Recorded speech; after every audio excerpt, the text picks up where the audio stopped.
Halo sahabat bola.com dan juga Bola Netters, kembali lagi bersama Bola Break.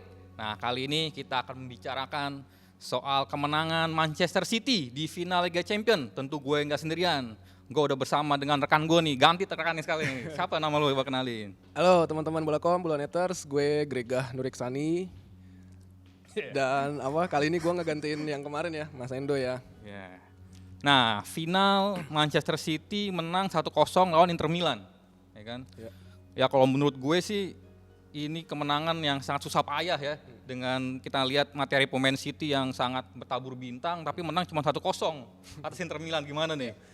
Ya gue jadi keingetan ini sih omongannya Kevin De Bruyne waktu pas press con. Jadi dia bilang gini bang, di semua final itu nggak akan ada tim yang bermain terbuka, dan itu terbukti kemarin. Jadi kayak di awal-awal tuh kayak main hati-hati, dan bahkan De Bruyne juga bilang awal-awal pertandingan dia nggak akan expect bakal bisa menghasilkan sesuatu gitu. Dalam artian tugasnya dia kan ngasih asis gitu kan ke penyerang di depannya, kan ada Erling Haaland, ada Mahrez juga. Nah, dan itu terbukti ternyata pertandingan tersebut cuma 1-0 nih. Bukan mainnya jelek, tapi karena memang ini final dan artinya pasti kan atmosfernya beda, kemudian tense-nya itu juga beda gitu. Kalau menurut gue sih gitu, tapi kalau gue nggak tahu menurut pandangan lo gimana mas? Ya kalau gue sih dengan melihat materi yang dimiliki oleh Manchester City ya, seharusnya bisa menang dengan skor lebih dari 1 gol. Dan bahkan sebelum pertandingan pun Gareth Bale memprediksi nih, wah kayaknya City bisa menang 5-0. Dan bahkan ada coach kita, ya coach inisialnya J lah ya kan, dia bilang kans menangnya Inter Milan cuma 5% ya kan. Nah, tapi dengan terbukti kan di lapangan ternyata Inter Milan bisa memberikan perlawanan kepada Manchester City ya. Padahal jika kita lihat kualitas pemainnya tentu lebih jauh Manchester City ya kan. Iya, kan kita juga nggak bisa lupakan kalau Inter itu tim dari Italia kan selalu terkenal dengan pertahanannya yang solid kan. Kemarin dia main practically saat menyerang dia main 3-5-2 atau 3-4-1-2, tapi saat bertahan mereka kan akan jadi 5 gitu. Dan itu sudah diantisipasi sebenarnya sama Pep waktu pas press con, dan juga Kevin De Bruyne lagi-lagi. Mereka emang udah benar-benar kayak mempersiapkan gitu loh. Inter ini mainnya bakal kayak gini, dan itu terbukti sih. Ucapannya De Bruyne terbukti tepat semua, dan akhirnya City bisa menang walaupun cuma 1-0, tapi win is win. Menang berapapun kalau ini di final ya udah berharga banget lah kalau menurut gue gitu. Jadi kenapa alasan partai final minim gol? Karena memang secara taktikal Inter Milan sebenarnya bisa menjinakkan City gitu kan. Seharusnya bisa, cuman kayaknya kemarin banyak nggak beruntungnya gitu kan. Inter Milan ada beberapa momen bisa, mungkin ada apa yang lu ingat waktu itu pas sundulannya kehalang sama Lukaku lah, macam-macam kan. Ya sebenarnya Inter Milan itu bisa bangkit setelah mereka kebobolan 1-0 kan dari City lewat gol Rodri kan. Rodri, ya dan saat itu Simone Inzaghi bergerak cepat kan, memasukkan Lukaku, menarik keluar Edin Dzeko, dan saat itu memang terlihat permainan lebih terbuka dari Inter Milan karena memang mereka harus mengejar ketinggalan. Dan terbukti ya ada beberapa kesempatan sangat sayang kali ya, Lukaku ada di depan gawang, sundulannya masih bisa ditepis oleh Ederson, padahal itu bolanya dia banget tuh, ya kan? Dia banget, benar. Jadi memang ya tadi gue bilang ada sedikit ketidakberuntungan lah dari Inter bisa kalah kayak gitu. Nah terus performa Inter Milan sendiri nih ya kan, dengan melawan tim City yang sangat bertabur bintang, tapi mereka bisa menahan gempuran para pemain City. Ini memang berkat strategi dari Simone Inzaghi, atau seharusnya sejak awal pertandingan ini Inzaghi bisa bermain lebih menyerang gitu? Sebenarnya kalau gue lihat dari sisi non teknis ya, City itu kan berarti di final Liga Champions, kalau koreksi kalau salah ya, kan baru 2 kali. Yang sebelumnya dia kan kalah kan sama Chelsea kalau nggak salah. Nah jadi bisa dipahami kalau misalkan Inter yang udah berapa kali dia tembus final Liga Champions itu jadi punya pengalaman lebih di situ. Ini mungkin faktor non teknis ya. Cuman ini ternyata berpengaruh besar pada pertandingan tersebut. Jadi Inter yang sulit dikalahkan, City yang agak takut gitu karena dia takut gue nggak boleh kalah, ini final kedua gue dan gue harus nyari treble. Harus bisa dapat treble dan menangin Liga Champions pertama gue. Jadi ada beberapa faktor non teknis apa menurut gue, bro. Dan memang ini tekanannya buat Guardiola ya. Karena memang sejak dia melatih Barcelona dia belum pernah lagi membawa timnya menjadi juara Liga Champions. Terbukti kan di tim bertabur bintang di Bayern Munchen dan juga di Manchester City. Dia selalu gagal kan. Dan bahkan di final sebelumnya saat melawan Chelsea kan. Dan saat itu sebenarnya mirip-mirip dengan kemarin lawan Inter Milan, saat itu City lebih diunggulkan dan Chelsea underdog, tapi ternyata Chelsea jadi juara. Dan mungkin itu yang membuat para pemain City pun kemarin di final tidak terlalu all out begitu ya dengan kaliber bintang yang mereka punya, dan bahkan Haaland pun otomatis gue catat paling cuma ada satu on target ya di babak pertama ya yang akhirnya ditepis oleh Onana ya. Iya, jadi bukan nggak all out sih, cuman itu dia instruksi dari Pep harus dijalankan benar-benar karena ini bukan liga gitu, yang artinya oke lah kita main jelek di laga ini tapi laga berikutnya bisa main bagus. Ini kan final, makanya yang tadi saya bilang ini benar-benar final, ini nggak boleh melakukan kesalahan sedikit pun, nggak boleh, makanya kedua tim main hati-hati. Kalau Inter sih lebih main lepas gitu, artinya lebih main nothing tulus gitu. Cuman kalau City memang ada sedikit, ya itu dia faktor-faktor yang gue bilang tadi, non teknis gitulah. Gitu. Nah, tapi ngomong-ngomong gini, kan memang Pep Guardiola mastermind-nya di situ ya, masterpiece-nya. Tapi siapa menurut lo yang layak untuk dijadikan man of the match waktu itu pertandingan tersebut? Kalau gue milih dari Inter Milan ya. Gue lihat kipernya Onana tampil bagus banget kemarin kan. Iya. Dengan serangannya yang sangat banyak sekali City, tapi dia hanya kebobolan 1 gol, dan kebobolan 1 gol pun itu memang gue rasa kiper manapun nggak akan bisa menepis tendangan Rodri itu kan, karena posisinya dia terhalang dan dalam proses golnya pun Federico Di Marco sempat jatuh kan, dan ada umpan silang dan tendangannya sangat kencang sekali, dan itu terhalang Onana di situ, dan bahkan di babak pertama dia juga sempat menepis tendangannya Haaland. Itu tendangannya kan udah duel 1 lawan 1 juga sama kiper dan bisa ditepis sama dia. Bisa dibilang 90% gol lah ya. Nah, kalau lu siapa? Man of the match-nya? Kalau gue sebenarnya dari City nih ada 2 gitu. Mau nyebut Rodri sebagai pencetak gol, tapi gue melihat justru ada peran penting John Stones di sini. John Stones dan Rodri ini paket nggak bisa dipisahin ya gitu, baik di Liga dan itu terulang kembali di final Liga Champions. Jadi kayak ada chemistry. Orang mungkin nyebut chemistry-nya adalah antara Haaland dengan De Bruyne, tapi kalau menurut gue lebih ke ini sih, lebih ke si Stones sama Rodri gitu, karena mereka berdua ini bisa dibilang double pivot ya. Karena kalau udah nyerang itu formasinya bakal Rodri bisa aja di back gitu. Kalau diperhatiin gitu. Nah, dan itu terjadi lagi, Rodri jadi pemutus bukan pemutus nih, tapi penentu kemenangan lah. Dan John Stones punya peran walaupun akhirnya ditarik keluar menit-menit akhir ya brother ya. Kayak gitu. Kalau menurut gue sih kayak gitu. Ya, kita break dulu, nanti kita akan lanjut ke segmen kedua, tentu bahasannya bakal lebih seru dan kita bakal debat lagi bareng temen gue nih, Grega. Tunggu, brother.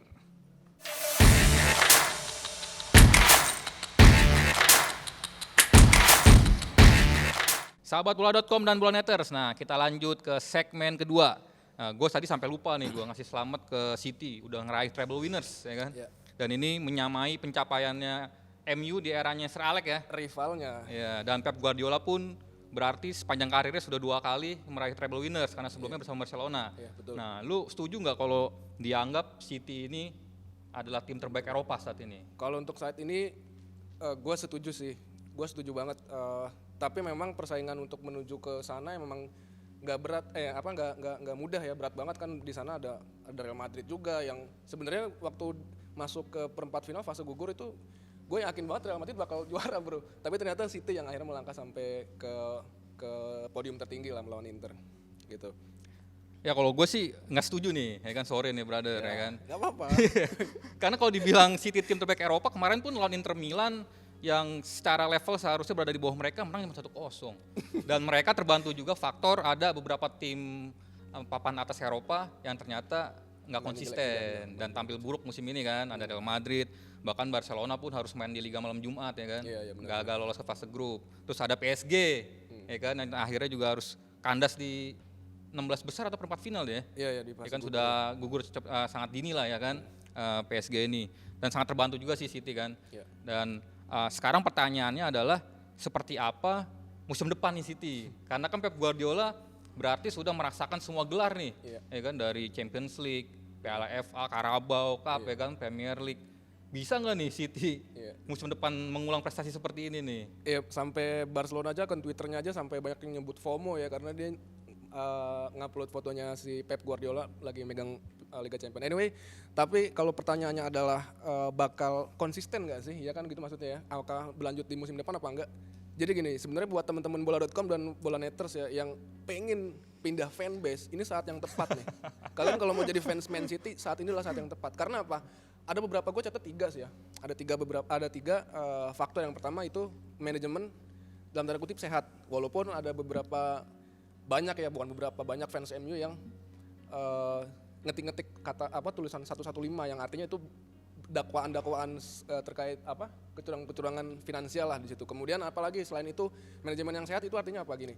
Jarang banget kita ngedenger, iya nggak sih kita ngedenger fansnya sendiri kayak ngedemo gitu, kayak mohon maaf nih MU fansnya aja ngedemoin si Glazer, ya kan, terus fans Liverpool juga sama, artinya City saat ini mungkin sejak awal dibeli sama konsorsium itu nyaris nggak ada, dan ini adalah saat-saat puncaknya gitu, kayak peaknya gitulah. Yang itu yang pertama. Yang kedua kemudian adalah komposisi pemainnya itu udah enak banget, pulen banget, karena apa?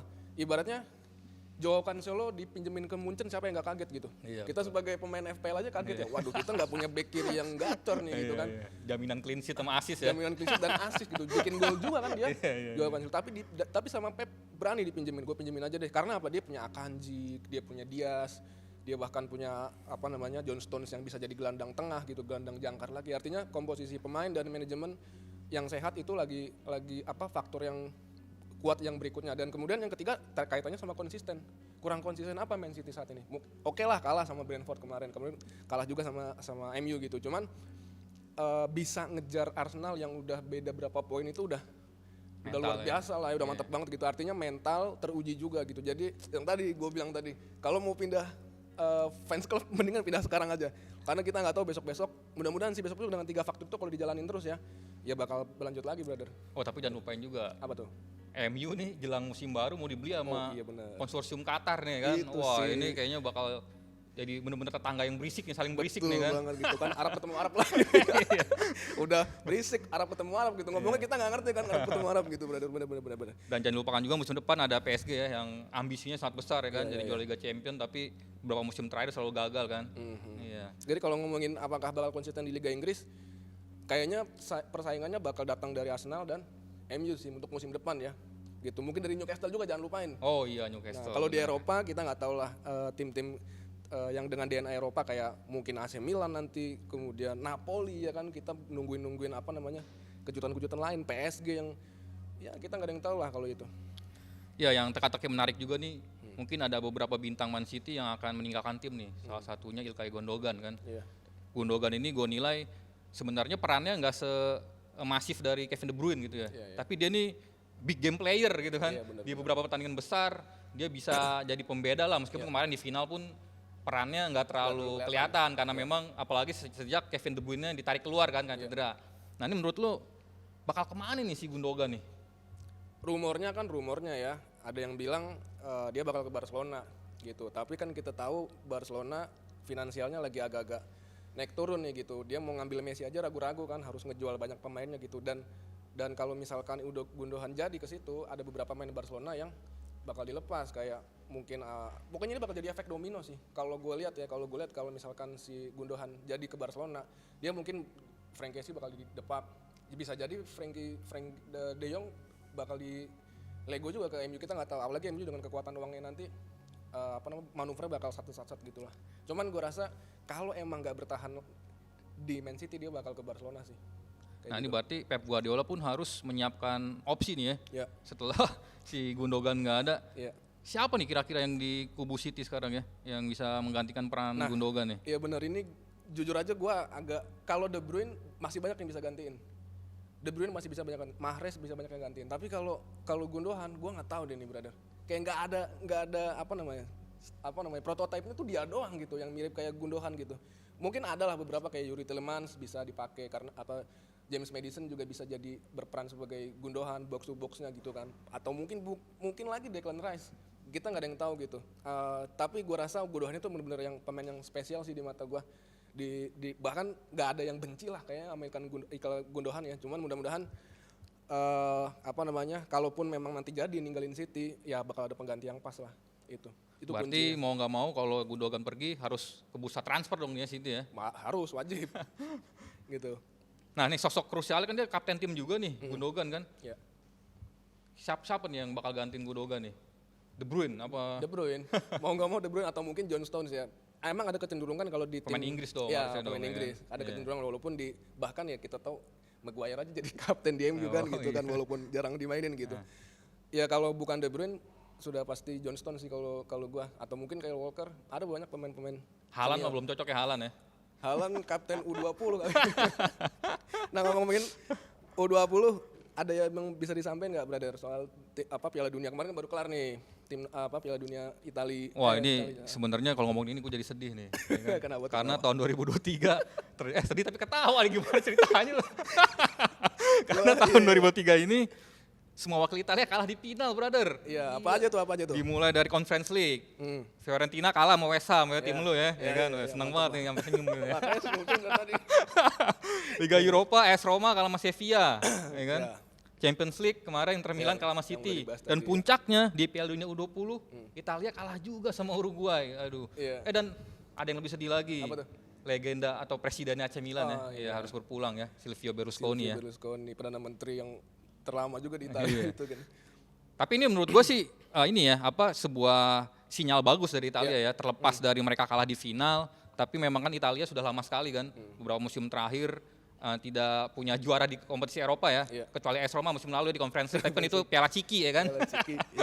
Dan bahkan di Liga Champions pun Inter Milan terakhir kali juara itu 2010 kan, eranya Jose Mourinho, dan mereka kembali lagi di tahun ini kan, dan bahkan Inter Milan, AC Milan, Napoli sempat sampai ke perempat final Liga Champions kan, ini menandakan ya semoga lah ya, buat gua salah satunya karena pecinta Serie A, ini sinyal kebangkitan dari Serie A ya kan. Ya jadi sebenarnya nggak ada yang perlu ditangisi, nggak perlu dibikin sedih lah, karena kan ya 3 tim Italia lolos ke final dan tim Italianya ke final Piala Dunia U20, jadi sebenarnya nggak ada yang perlu sebagai fans Serie A atau fans Italia gitu.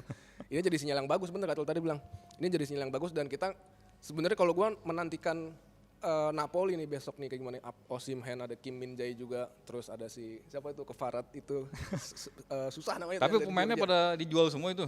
Kim Min Jae kata ke MU. Iya banyak rumornya begitu lah. Makanya gua menantikan ini bisa nggak nih konsistennya berlanjut ke musim depan, begitu brother. Wah sayang banget nih, obrolan kita harus selesai nih. Waduh, ya kan? Masih banyak yang diomongin ya brother ya. Oke, sekian dulu episode Bola Break kali ini. Kita akan jumpa di episode berikutnya. Hanya di bola.com dan Bolanet. Sampai jumpa.